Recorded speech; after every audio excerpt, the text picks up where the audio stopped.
so that as new technology, new trends come in, you are smack at the leading edge and then trying to adapt that technology to that new edge. So like now everybody's talking about AI.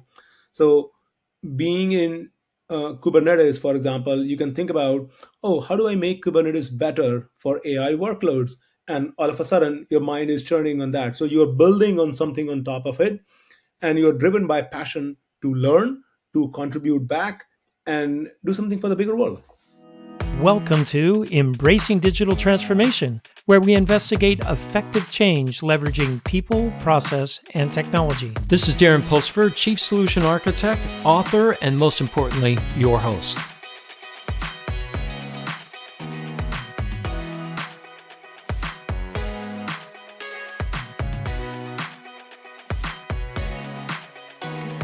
Arun, welcome back to the show. Hey, Darren, I'm happy to be here. Hey, we had a great discussion on our last episode on Gen AI and RAG and OPIA, but you're more than that, right? So let's talk about you're running open source for Intel and running that open source concept, and you've even written about this in your recent book on fostering an open source culture. Let's dive into that. First off, what moved you into that direction in your career, to the open source direction? Because I think that's a fascinating concept. Yeah, I mean, gosh, about 20 years ago, I was at Sun Microsystems. And at that point, the company took that bold move of moving into open source. We used to have Sun open source application server called as Glassfish at that time. I remember, yeah. Yeah, I mean, I was part of that Glassfish team. So bringing that entire cultural change across the company from going from closed source to open source and how we do that, and really saying that, hey, we had this quick water cooler conversation, but how would people outside in the community know that? And making those simple, subtle changes, because that's how we create engagement, inclusion from the open source community was a good part of it. And oh my gosh, that was 20 years ago. I have not looked back. That's the only way I think and operate now. It's really interesting because Intel is one of the largest contributors to open source communities in the world. Right? We've got, I don't even know how many software engineers we have anymore, but we really don't sell software. Not really. We really contribute to open source. Why is that so important for Intel and other companies too to contribute? Why not sell all these great resources that we have? Well, I mean, the challenges that we are trying to solve are global challenges, and that requires a global collaboration. And that the only way you can do the global collaboration is in an open manner. So, take an example of Kubernetes, right? Kubernetes is created by 80,000 engineers from 5,000 different companies. That scale is unprecedented. Every developer around the world, they want to scratch their own itch, and they say, oh, you know what? Everything else is great, but here is this tiny thing in the dock that I don't like, and I'm going to fix it. And that makes the quality of the open source that much better. So that amount of open collaboration is not possible in a closed environment. No matter how big you are, but you're still constrained by how many people you can hire within your company. But this is global collaboration. So essentially, companies across the world, industries across the world can collaborate together and make something more meaningful. So you brought up something interesting. It's the individual part of this. What hit my mind when you were talking was behind all of the open source projects, they're not only companies, they're individual software engineers that want to contribute, that they're, because I don't know, can you mandate you have to work on this open source project and you have to do certain, or is it a passion that software engineers really have on this? How do you manage that? Yeah, open source is all about people, frankly. I mean, um, I have traveled in different companies over the last 20 years or so. And frankly, the only common thread has been open source and developer communities. That's sort of been my primary thread all along. And really, I've been fortunate that in some companies I was paid to do that, in some other companies I was not paid to do that. So I think that's the difference, really, where open source is a mandate as part of your job. So, for example, at Intel, open source is one of the elements that I manage. So, essentially, telling our story, why Intel contributes to open source, how it matters, and all that narrative is what we do try to do a good job of. And in other companies, not so much. It's like open source is just a tactic for us. So I think it really depends upon company to company and person to person. But in companies where it's not a mandate, it's more like a tactic, that's where people end up doing more hobby projects. And not that companies like Intel, people can't do hobby projects, but you're getting paid to do open source, and that's freaking cool. So you brought up that interesting aspect of the open source kind of community, and that's the hobby aspect, or the I do this on the side for fun. I contribute to open source projects, but I'm not in one of your teams. I'm in the sales team, right? And I'm an architect. I don't write code for money, but I've been contributing to open source for 30 something years. And I continue to because it's fun for me. It's fun. I get to No, create something that people are using. I agree. I agree. And that's what I'm saying. So it is a lot of hobby projects are mostly passion driven, need driven. That um, I felt here is a simple app that I want to create that's going to serve my own need, and then all of a sudden that app becomes popular, and then it gets adopted by a open source foundation, and then all of a sudden cloud providers are offering a managed service on top of that. So there are lots of case studies like that. Or some hobby projects just stay hobby projects for life, which is totally fine. So I think there are full end of the spectrum in that sense, where you fit and where you thrive in it. So, what do you think motivates? Because I think the motivation of the individual is a key aspect, and then we'll talk about organizations. But what do you think motivates engineers to do that, to do open source? Why not why not capitalize on that and make money from it? Right? I think it depends upon where you are in your stage of the career, and how much of a global collaboration you want to do. So, in a project like Kubernetes, again, I'm going to go back to it for a second, or OpenJDK or Python, or pick any other big open source project. You want to be part of something bigger. You want to be part of something where you feel connected to the global community, so that as new technology, new trends come in, you are smack at the leading edge, and then trying to adapt that technology to that new edge. So, like, now everybody's talking about AI. So being in Kubernetes, for example, you can think about, oh, how do I make Kubernetes better for AI workloads? And all of a sudden, your mind is churning on that. So you're building on something on top of it, and you're driven by passion to learn, to contribute back, and do something for the bigger world.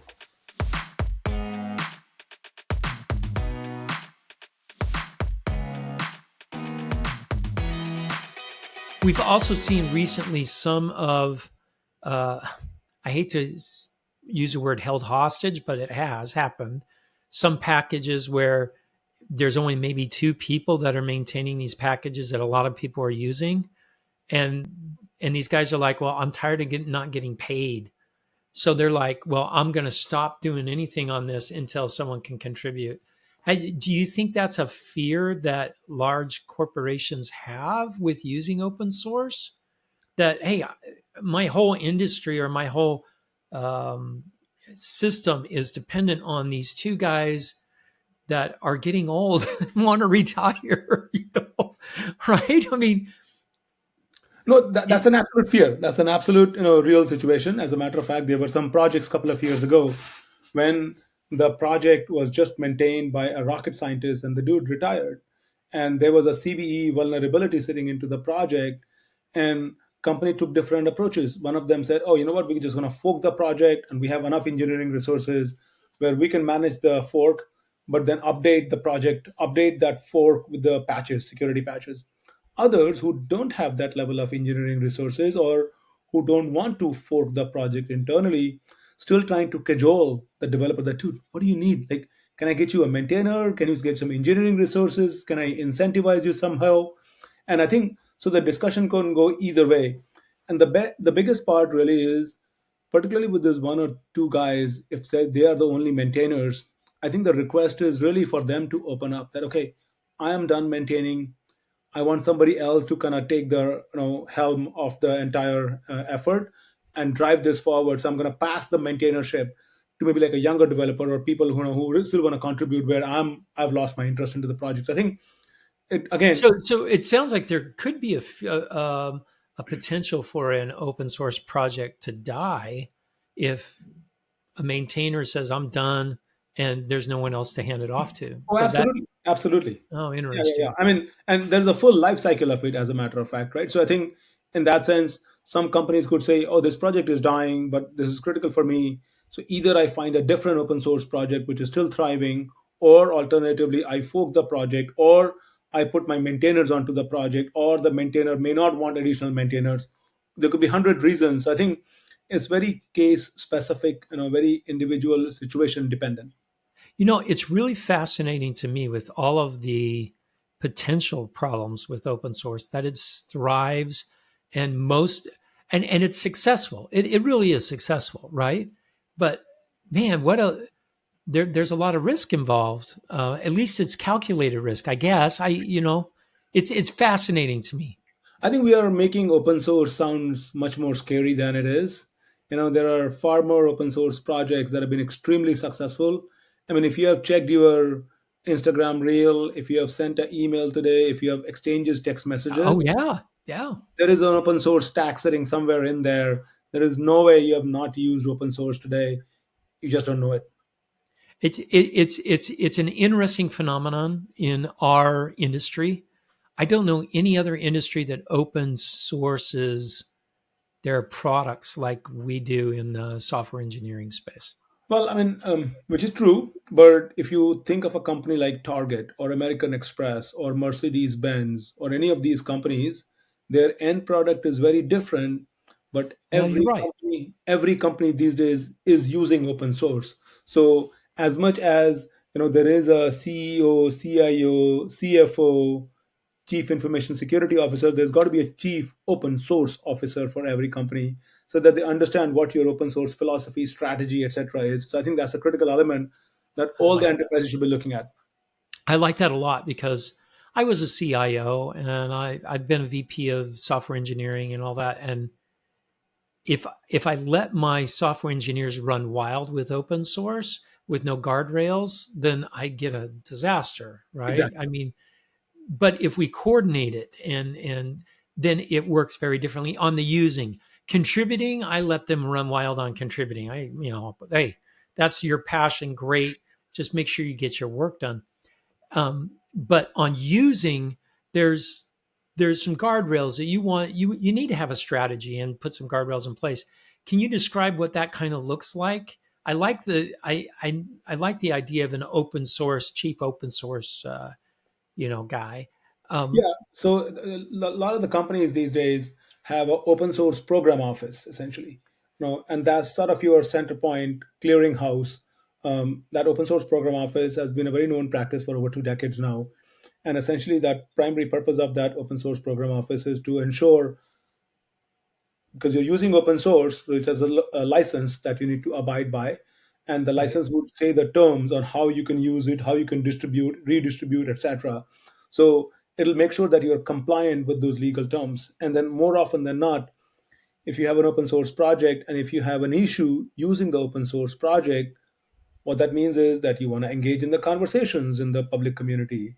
You may want to file an issue in the GitHub or the Git repo of the open source project. You may want to submit a code contribution, which is a patch to your fix, because you can't say I'm just going to submit a issue and community will fix it. It doesn't work like that. So you got to jump into. You can't be on the sideline. You got to jump into the game and say I'm going to shoot a three pointer because I really need that score to move forward, because nobody else cares about that particular issue. So I think in that sense, having that open source program office is a fundamental part of what you got to think about it. Another equal important part is a lot of the times I've seen in organizations, these things happening on the fringe where they're using open source but there is no open source policy. Well, I think the important part over there is finding your executive. Who is the sponsoring executive for open source?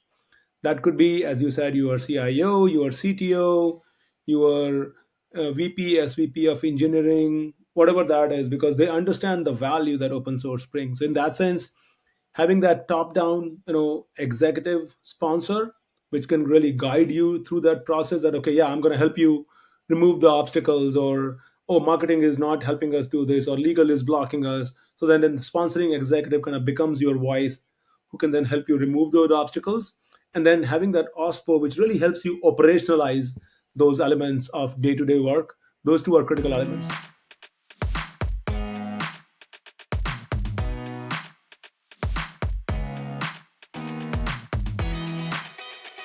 So you brought up. I like the executive leadership because that's really important because they understand the business Mhm. and the financial aspects of that and the politics involved in all that stuff. Have there been any studies on, because a lot of people think open source means free, but we all know there's a cost to open source, and you mentioned it. One of the costs is spending time to contribute back into the community to get more engaged and to understand the software better, and that costs resources and time and money. Have there been any studies that look at the difference between open source costs versus commercial software costs? And Oh yeah, a lot of them, actually. As a matter of fact, that executive who understands the business, you know um, his role is to really help you justify that, okay, why it is important to contribute. See, because the Frank Nagel, he's a professor at Harvard, and he did a study. He talked about the cost of consuming open source versus the cost of producing open source. And ooh, he interesting. calculated roughly the cost of consuming open source is about $4 billion, but the cost of producing is $8 trillion. And I maybe have the figure otherwise, but the point is the cost differential between the production cost versus the consumption cost. Actually, it's the other way around, right? So the uh, production is a lot Is less. for yeah, It's is a lot less than consumption. Yeah. exactly, because so imagine what $4 billion and $8 trillion, the cost differential between the two is pretty massive in that sense. I think in that sense, there are also studies done, for example, which says there are a lot lesser security vulnerabilities in open source software than closed source software, because That's fascinating. the You would think the opposite would be true. you would think so, but the whole idea and the whole game here is Linus's law. After Linus Torvald, it says more eyes make all bugs shallow. Because you would think open source software is less secure, but that is not true at all. Because now people can look at the source code, and people from different parts of the world, they bring the beauty of their inclusion, they bring the beauty of their culture, of their growing up, and that's the eye that they bring, and say, you know what, I can spot this problem, you may not be able to spot this problem. Yeah. That's what makes open source that much more interesting. It's fascinating to me that our industry as a whole still makes a lot of money, even though we give away a lot of software, which to me is really fascinating because it's counterintuitive. And most economists would say this doesn't make sense at all, Well, I mean, right? you talked about the free part of it. So it's free, but free not as in beer, but free as in puppy. Yes. So that's Yeah. an important part to understand. So you could use open source. You got to think about it. What are the reasons that you use open source for? You want to have a faster innovation. You want to tap into the collective global knowledge. You want to make sure security patches are up to date. But now that you have pulled open source in, you can't stop right there. You got to keep pulling it all the way, all the time. And needless to say, you're gonna face obstacles. Needless to say, you're gonna face challenges. So then how do you communicate back to the open source? And that's the part I was saying earlier, that you can't just hypothetically submit an issue and let somebody else fix it, because now you have to contribute. Now think about this. Would you go to a potluck and not carry a dish and say, hey, I'm going to feast on everybody else's dish? You won't do that. Or would you go to a communal garden, say, I'm going to enjoy your carrot and your peas and your potatoes, but I'm not going to plant anything? So it's very selfish, if everybody starts just consuming and not contributing back in that sense. And to me, this is where it becomes fascinating because that's contrary to what business typically is seen as. Business is typically seen as I am all in this for revenue. I'm all in this to, and we do have to make profit in our businesses. So this is it's an interesting model that is actually producing incredible software that wouldn't be produced otherwise. Correct. And it's generating a lot of revenue at the same time, which is 100%. 100%. I mean, and as a really counterintuitive. oh yeah, yeah. Well, I mean, you got to think about it, right? See, when I was at Apple, we were talking to the executives. Why do we need contributors to Kubernetes? Well, I mean, all of Apple's services run on Kubernetes. At that time, they used to. Now, if they're running on Kubernetes, and if Kubernetes is critical to you, we said, hey, we're not going to invest 80,000 engineers from 5,000 companies to make our own Kubernetes. That's not Apple's core business. So all we are asking is maybe one or two maintainers that can start contributing back to Kubernetes so that Apple's services continue to run seamlessly. So the point is contribution to open source is what allows sustainability of open source. And oftentimes people get confused that when they talk about contribution is just code contribution. That is not true at all actually. Oh no, no, yeah. Yeah, I mean, there is a chop wood, carry water that is so much more critical. And that basically refers to the fact that you got to do code reviews, you got to do documentation, you to do bug triage, you got to do project management, and even financially joining the open source foundation that where the open source project is hosted, sponsoring those events, sending your speakers, sharing your expertise. So instead of intellectual property, you are building an intellectual knowledge which is collective out in the world, and then people can share that. So I think there are lots of different ways by which you can contribute. Code is one of them.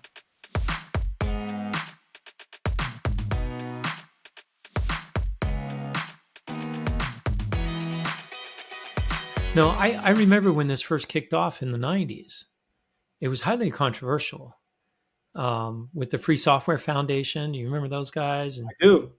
oh yeah, and so it was highly controversial because a lot of companies, and I worked for software companies at the time. I worked for Cadence Design Systems, for example, and it was like we're not going to open source. That's where all of our revenue comes from. Is from software that we're selling. So, but it's fascinating that and that people and organizations have figured out how to make money even through open source, whether it's consulting, which is direct, or whether it's like with Intel, where we're going to increase consumption and people will want to buy more computer chips. Well, I mean, that's exactly what we do. That's exactly why we contribute to open source because end of the day, our customers, whether they're on a hyperscaler or they buy a laptop off the shelf, they download your essentially Python or PyTorch Right. or OpenJDK, or on a hyperscaler they want to run manage Kubernetes.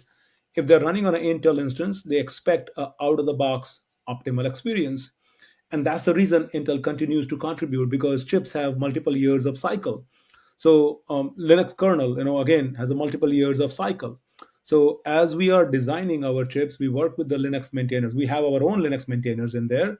So we continue to work with Linux very closely.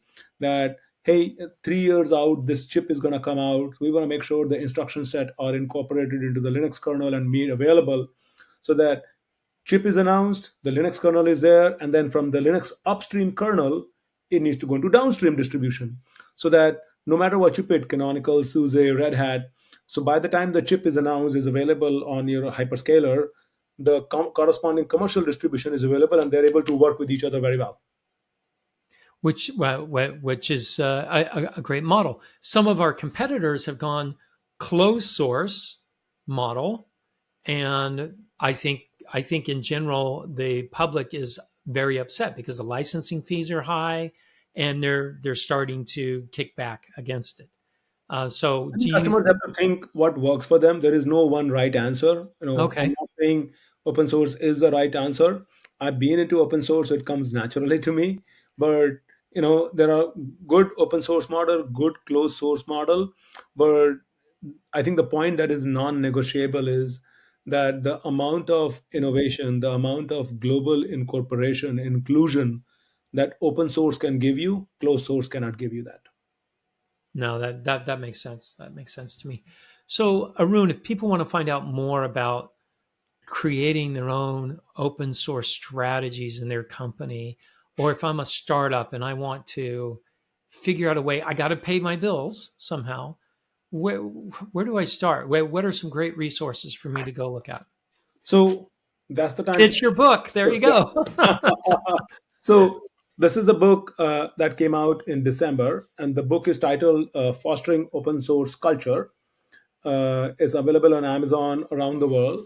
And the thing about this book is you want to bring open source culture in your company and yet keep it sustainable for your business to be a sustainable business, right? Right. Yeah. And that's exactly what this book goes into. That what does it take?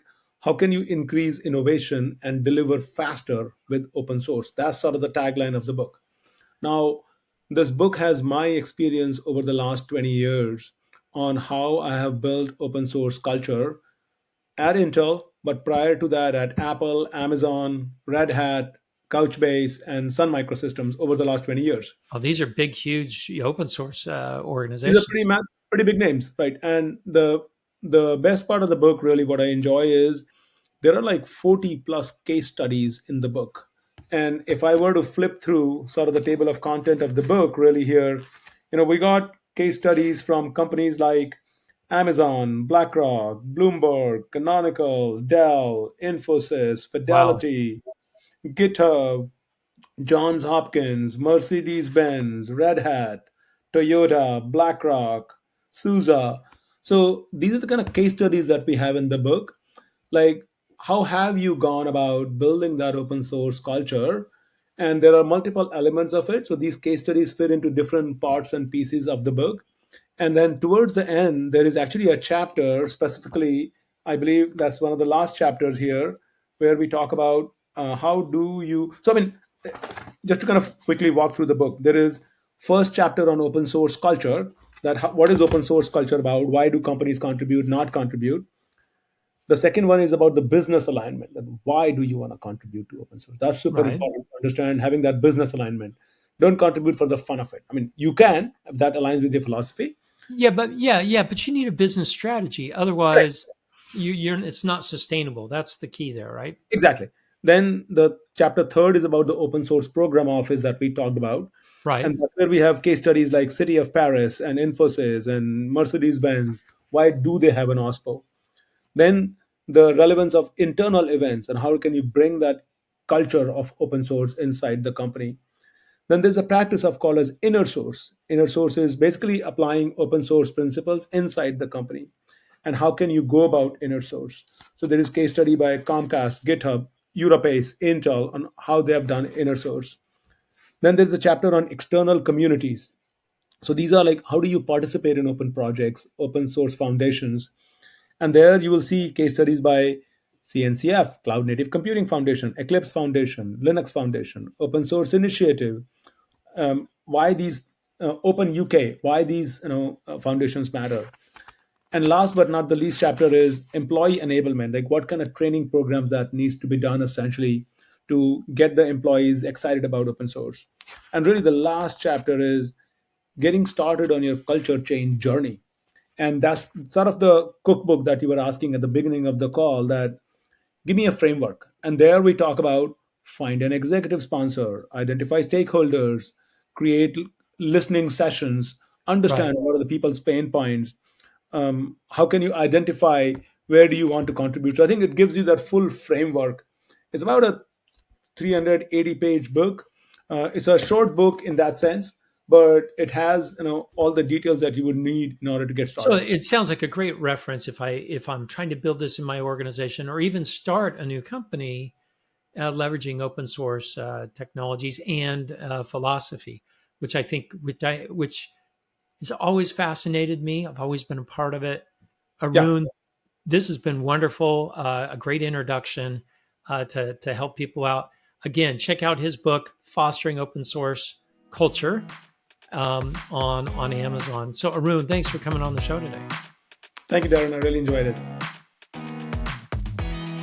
Thank you for listening to Embracing Digital Transformation today. If you enjoyed our podcast, give it 5 stars on your favorite podcasting site or YouTube channel. You can find out more information about Embracing Digital Transformation at embracingdigital.org. Until next time, go out and embrace the digital revolution.